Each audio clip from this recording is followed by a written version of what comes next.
જય Hind. Only first ચેનલમાં તમારા દરેક મિત્રોનું હાર્દિક સ્વાગત છે. તો આજે આપણે વિડીયોમાં જોવાના છીએ કે ગુજરાતની કોઈ પણ સ્પર્ધાત્મક પરીક્ષા હોય અને એની અંદર જે મિત્રો એનસીઆરટી છે મિત્રો, એ એનસીઆરટીના પ્રશ્નોના મિત્રો ખૂબ જ મહત્ત્વનો ભાગ ભજવ્યો છે. એટલે મિત્રો એક એનો પાયો ગણાય છે.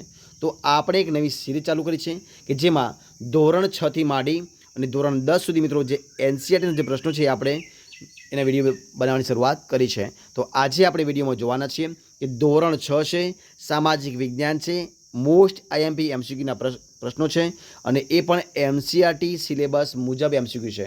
અને આજે આપણે જે વિડીયો છે ભાગ નંબર 11 છે. વિડીયો પૂરેપૂરો જોજો. તો જોઈએ પ્રશ્ન એક આજના વિડીયોમાં એક છે. તમારી સમક્ષ પહેલો પ્રશ્ન જોવા. શું છે પ્રશ્ન? કે મહાજન પદના સમયગાળામાં કેટલા રાજ્યો શક્તિશાળી હતા? તો મહાજન પદના સમયગાળામાં મિત્રો 4 રાજ્યો શક્તિશાળી હતા. જવાબ આવશે ઓપ્શન બી, 4 રાજ્યો. જવાબ બનશે ઓપ્શન બી, 4 રાજ્યો શક્તિશાળી હતા. પ્રશ્ન આપણે આગળ જોઈએ કે હર્યક વંશ પછી કયો વંશ મગધની સત્તા પર હતો? હર્યક વંશ પછી કયો વંશ મગધની સત્તા પર આવ્યો હતો? તો જવાબ આવશે ઓપ્શન સી, નાગવંશ. શું આવશે? ઓપ્શન સી જવાબ આવશે, નાગવંશ. ઓપ્શન સી જવાબ. જોઈએ પ્રશ્ન આપણે આગળ કે ગણનો સામાન્ય અર્થ શું થાય છે? જે ગણ હોય એ ગણનો સામાન્ય અર્થ શું થાય? તો મિત્રો ગણનો સામાન્ય અર્થ થશે સમૂહ. શું થશે? સમૂહ થાય. જવાબ આવશે ઓપ્શન બી, ગણ એટલે સમૂહ. ઓપ્શન બી જવાબ બનશે, ગણનો અર્થ થાય સમૂહ. પ્રશ્ન જોઈએ આપણે આગળ. શું છે પ્રશ્ન? કે નીચેનામાંથી કયા મહાજન પદનો શક્તિશાળી રાજતંત્રમાં સમાવેશ થાય છે? તો ઉપરોક્ત તમામ એટલે ડી જવાબ બનશે ઓપ્શન અવંતી, કૌશલ અને મગધ. એટલે કે જે શક્તિશાળી મિત્રો જે રાજતંત્ર હતા એમાં અવંતી, કૌશલ અને મગધ એ મહાજન પદનો સમાવેશ થાય છે. જવાબ આવશે ઓપ્શન ડી, તમામ. ઓપ્શન ડી જવાબ. જોઈએ પ્રશ્ન આપણે આગળનો કે કયા રાજાના સમયમાં મગધ ભારતનું સૌથી શક્તિશાળી રાજ્ય બન્યું હતું? તો મિત્રો જે મહાપદ્માનંદ છે, એ મહાપદ્માનંદ જે રાજા હતા એમના સમયની અંદર એ મગધ ભારતનું સૌથી શક્તિશાળી રાજ્ય બન્યું હતું. જવાબ આવશે option C, Mahapadmananda. Option C જવાબ. પ્રશ્ન આપણે આગળ જોઈએ કે અજાતશત્રુ મિત્રો અહીંયા મગધની પરંતુ શું આવશે? મગધ આવશે. તો અજાતશત્રુ એ મગધની રાજધાની કોને બનાવી હતી? તો અજાતશત્રુએ મગધની રાજધાની બનાવી હતી. મિત્રો કોને મિત્રો કઈ બનાવી હતી? સોરી, અહીંયા આવશે શું આવશે કે કઈ બનાવી હતી? તો અજાતશત્રુએ મગધની રાજધાની મિત્રો કઈ બનાવી? તો બનાવી હતી પાટલીપુત્રને. કોને બનાવી હતી? પાટલીપુત્ર. જવાબ આવશે ઓપ્શન એ, તો કે અજાતશત્રુએ મગધની રાજધાની બનાવી હતી પાટલીપુત્ર. ઓપ્શન એ જવાબ બનશે પાટલીપુત્ર. જોઈએ પ્રશ્ન આપણે આગળ કે વજી મહાજન પદની રાજધાની કઈ હતી? તો વજી મહાજન પદની રાજધાની હતી વૈશાલી. ઓપ્શન સી જવાબ આવશે વૈશાલી. ઓપ્શન સી જવાબ વૈશાલી.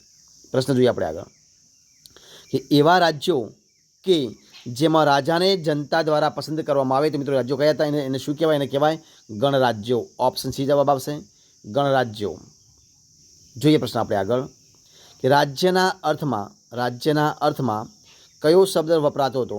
તો રાજ્યના અર્થમાં મિત્રો શબ્દ વપરાતો હતો જનપદ. ઓપ્શન બી જવાબ આવશે. રાજ્યના અર્થમાં શબ્દ વપરાતો હતો જનપદ. ઓપ્શન બી જવાબ બનશે જનપદ. પ્રશ્ન જોઈએ આપણે આગળ કે કુરુની રાજધાની કઈ હતી? તો કુરુની રાજધાની હતી ઇન્દ્રપ્રસ્થ. કઈ હતી? ઇન્દ્રપ્રસ્થ. ઓપ્શન ડી જવાબ બનશે. એટલે કે કુરુની રાજધાની હતી ઇન્દ્રપ્રસ્થ. ઓપ્શન ડી જવાબ. જે પ્રશ્ન આપણે આગળ ચર્ચા કરીએ. શું છે પ્રશ્ન છે કે અંગુત્તર કી નિકાય કયો હશે? અંગુત્તર નિકાય ગ્રંથ છે એ ગ્રંથ અનુસાર અનુવૈદિક કાળમાં કેટલા મહાજન પદો હતા? તો અંગુત્તર નિકાય ગ્રંથ અનુસાર અનુવૈદિક કાળમાં 16 મિત્રો કેટલા? 16 મહાજન પદ હતા. કેટલા હતા? 16. જવાબ આવશે ઓપ્શન બી, 16. પ્રશ્ન આપણે આગળ જોઈએ કે અંગ મહાજન પદની રાજધાની કઈ હતી? તો અંગ મહાજન પદની રાજધાની હતી ચંપા. ઓપ્શન બી જવાબ આવશે ચંપા. શું આવશે? ઓપ્શન બી જવાબ ચંપા. પ્રશ્ન આપણે આગળ ચર્ચા કરીએ કે પશુપાલકો કરના ભાગરૂપે રાજાને શું આપતા હતા? તો પશુપાલકો કરના ભાગરૂપે રાજાને પશુ આપતા હતા. જવાબ આવશે ઓપ્શન સી. શું આવશે? પશુ આપતા. ઓપ્શન સી જવાબ બનશે પશુ. પ્રશ્ન આપણે આગળ ચર્ચા કરીએ કે નીચેના રાજ્યોમાંથી કયું રાજ્ય ગણરાજ્ય કહેવાતું હતું? તો જે રાજ્યો આપ્યા છે એ રાજ્યોમાંથી જે મિત્રો વૈશાલી છે એ વૈશાલી ગણરાજ્ય કહેવાતું. એટલે જવાબ આવશે option A Vaishali. Option A જવાબ બનશે. જોઈએ પ્રશ્ન આપણે આગળ ચર્ચા કરીએ કે 16 મહાજન પદો કયા કાળમાં હતા? તો 16 મહાજન પદો અનુવૈદિક કાળમાં કયા કાળમાં મિત્રો હતા? અનુવૈદિક કાળમાં. તો જવાબ આવશે ઓપ્શન બી અનુવૈદિક કાળ. એમાં 16 મહાજનપદો હતા. અનુવૈદિક કાળ ઓપ્શન બી જવાબ. જોઈએ પ્રશ્ન આપણે આગળ કે કંબોજની રાજધાની કઈ હતી? તો કંબોજની રાજધાની હતી લાજપુર. ઓપ્શન ડી જવાબ આવશે લાજપુર. કંબોજની રાજધાની હતી લાજપુર. ઓપ્શન ડી જવાબ બનશે. જોઈએ પ્રશ્ન આપણે આગળ ચર્ચા કરીએ કે ચેદી મહાજનપદની કયા ચેદી મહાજનપદની રાજધાની કઈ હતી? તો ચેદી મહાજનપદની રાજધાની હતી શુક્તિમતી. કઈ આવશે? ઓપ્શન એ જવાબ બનશે શુક્તિમતી. ઓપ્શન એ જવાબ શુક્તિમતી. જોઈએ પ્રશ્ન આપણે આગળ ચર્ચા કરીએ કે ઈસવીસન પૂર્વે 6ઠ્ઠી સદીની આસપાસ ભારતમાં કેટલા મહાજનપદો જોવા મળે છે? તો મિત્રો ઈસવીસન પૂર્વે 6ઠ્ઠી સદીની આસપાસ ભારતની અંદર કેટલા મિત્રો? તો 16. કેટલા? 16 મહાજનપદો. કેટલા આવશે? 16 મહાજનપદો જોવા મળે. જવાબ આવશે ઓપ્શન સી 16 મહાજનપદો. ઓપ્શન સી જવાબ 16. પ્રશ્ન આપણે આગળ ચર્ચા કરીએ કે ભારતની રાજકીય વ્યવસ્થા શું આવશે? ભારતની રાજકીય વ્યવસ્થા અને સંસ્થાઓ વિશે આપણને શેમાંથી માહિતી પ્રાપ્ત થાય છે? તો ભારતની રાજકીય વ્યવસ્થા અને સંસ્થાઓ વિશે આપણને માહિતી પ્રાપ્ત થાય છે ઉપરોક્ત જે મિત્રો અહીંયા નીચે જે તમામ બાબતો આપી છે એટલે કે વેદ, મહાકાવ્યો અને બૌદ્ધ ગ્રંથો આપ્યા છે એમાંથી મિત્રો માહિતી પ્રાપ્ત થાય છે. જવાબ આવશે ઓપ્શન એ ઉપરોક્ત તમામે તમામ એટલે કે જે નીચે આપ્યા છે તમામે તમામ એટલે કે વેદ, મહાકાવ્યો અને બૌદ્ધ ગ્રંથોમાંથી. પ્રશ્ન આપણે આગળ જોઈએ અને આ વિડીયોનો છેલ્લો પ્રશ્ન આપણે જોઈએ. શું છે પ્રશ્ન છે કે મગધ મહાજનપદની કયા મગધ મહાજનપદની રાજધાની કઈ હતી? તો મગધ મહાજનપદની રાજધાની હતી સી અને ડી બંને એટલે કે ઓપ્શન બી જવાબ બનશે. સી અને ડી બંને મતલબ સી એટલે કે ગિરિવ્રજ અને રાજગૃહ એ બંને હતી. મગધ મહાજનપદની રાજધાની હતી ગિરિવ્રજ અને રાજગૃહ. ઓપ્શન બી જવાબ બનશે.